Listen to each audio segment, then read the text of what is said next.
Hi hello friends, ಎಲ್ಲರಿಗೂ ನಮಸ್ಕಾರ. ಚಿನ್ನದ ಮನಸ್ಸು ಚಾನಲ್ಗೆ ಸ್ವಾಗತ. ಬನ್ನಿ, ಇವತ್ತಿನ ರೆಸಿಪಿಯಲ್ಲಿ ಮಶ್ರೂಮ್ನಿಂದ ಮಶ್ರೂಮ್ ಕರಿ ಹೇಗೆ ಮಾಡೋದು ಅಂತ ನೋಡೋಣ.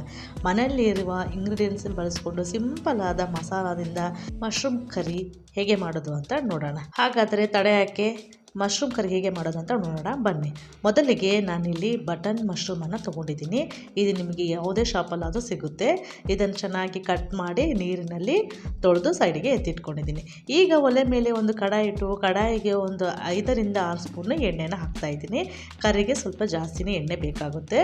ನಂತರ ಅದಕ್ಕೆ ಸ್ಪೈಸಸನ್ನು ಆ್ಯಡ್ ಮಾಡ್ತಾ ಇದ್ದೀನಿ. ಸ್ಪೈಸಸ್ ಎಲ್ಲ ಎಣ್ಣೆಯಲ್ಲಿ ಚೆನ್ನಾಗಿ ಫ್ರೈ ಆದಮೇಲೆ ಈಗ ಸಣ್ಣಗೆ ಹಚ್ಚಿದಂತಹ 3/4 ಕಪ್ಪಷ್ಟು ಆನಿಯನನ್ನು ಹಾಕ್ಕೊಂಡು ನಂತರ ಅದಕ್ಕೆ ಒಂದು 5ರಿಂದ 10 ಕರಿಬೇವನ್ನು ಹಾಕ್ಕೊಂಡು ಚೆನ್ನಾಗಿ ಆಯಿಲಲ್ಲಿ ಫ್ರೈ ಮಾಡ್ಕೊಳ್ಳೋಣ.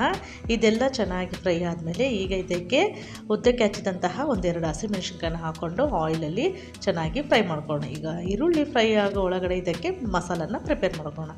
ಅದಕ್ಕೆ ನಾನಿಲ್ಲಿ ಮೀಡಿಯಮ್ ಸೈಜು 3 ಟೊಮೊಟೊನ ಈ ರೀತಿ ದಪ್ಪದಾಗಿ ಕಟ್ ಮಾಡಿ ಹಾಕ್ಕೊಂಡಿದ್ದೀನಿ. ನಂತರ ಹಸಿ ಶುಂಠಿ, ಒಂದು 5-6 ಹೆಸರು ಬೆಳ್ಳುಳ್ಳಿ, ನಂತರ ಸ್ವಲ್ಪ ಚಕ್ಕೆ, ಹಾಗೆ 4 ಲವಂಗ, ನಂತರ ಸ್ವಲ್ಪ ಸ್ಟೋನ್ ಫ್ಲವರ್, ಇವೆಲ್ಲವನ್ನು ಹಾಕ್ಕೊಂಡು ನೀರು ಹಾಕದೆ ನೈಸಾಗಿ ಪೇಸ್ಟ್ ಮಾಡ್ಕೊಳ್ಳೋಣ. ನೋಡಿ, ಈ ರೀತಿ ನೈಸಾಗಿ ಪೇಸ್ಟ್ ಆಗಿದೆ. ಈಗ ಇದನ್ನು ಆನಿಯನೆಲ್ಲ ಚೆನ್ನಾಗಿ ಫ್ರೈ ಆಗಿರುತ್ತೆ. ಈಗ ಮಸಾಲಾನ ಆ್ಯಡ್ ಮಾಡ್ಕೊಳ್ಳೋಣ. ಈ ಮಸಾಲಾನ ಹಾಕಿ ಚೆನ್ನಾಗಿ ಮೀಡಿಯಮ್ ಫ್ಲೇಮಲ್ಲಿ ಎಲ್ಲ ಮಸಾಲಾನ ಹಸಿ ವಾಸನೆ ಹೋಗೋವರೆಗೂ ಚೆನ್ನಾಗಿ ಫ್ರೈ ಮಾಡ್ಕೋಬೇಕು.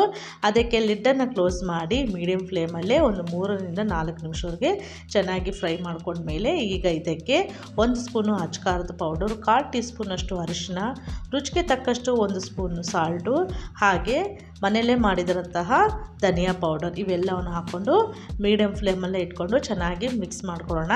ಇದೆಲ್ಲ ಚೆನ್ನಾಗಿ ಮಿಕ್ಸ್ ಮಾಡ್ಕೊಂಡ್ಮೇಲೆ ನಂತರ ಕಟ್ ಮಾಡಿ ಇಟ್ಕೊಂಡಿರುವಂತಹ ಮಶ್ರೂಮನ್ನು ಈಗ ಇದಕ್ಕೆ ಸೇರಿಸ್ಕೊಳ್ಳೋಣ. ಫ್ರೆಂಡ್ಸ್, ಯಾರ್ಯಾರು ನನ್ನ ಚಾನಲ್ ಸಬ್ಸ್ಕ್ರೈಬ್ ಮಾಡದೆ ನೋಡ್ತಾ ಇದ್ದೀರಾ ಅವರೆಲ್ಲರೂ ದಯವಿಟ್ಟು ನನ್ನ ಚಾನಲನ್ನು ಸಬ್ಸ್ಕ್ರೈಬ್ ಮಾಡ್ಕೊಳ್ಳಿ.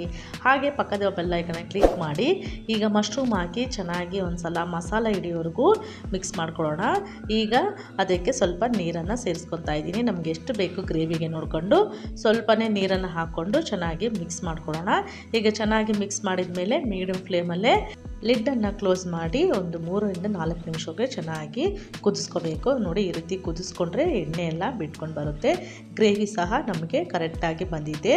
ಈಗ ಇದಕ್ಕೆ ಸ್ವಲ್ಪ ಸಣ್ಣಗೆ ಹಚ್ಚಿದಂತಹ ಕೊತ್ತಂಬರಿಯನ್ನು ಆ್ಯಡ್ ಮಾಡಿಕೊಂಡು ಮಿಕ್ಸ್ ಮಾಡಿಕೊಂಡ್ರೆ ಬಿಸಿ ಬಿಸಿ ಆದಂತಹ ಮಶ್ರೂಮ್ ಕರಿ ರೆಡಿ ಆಯಿತು.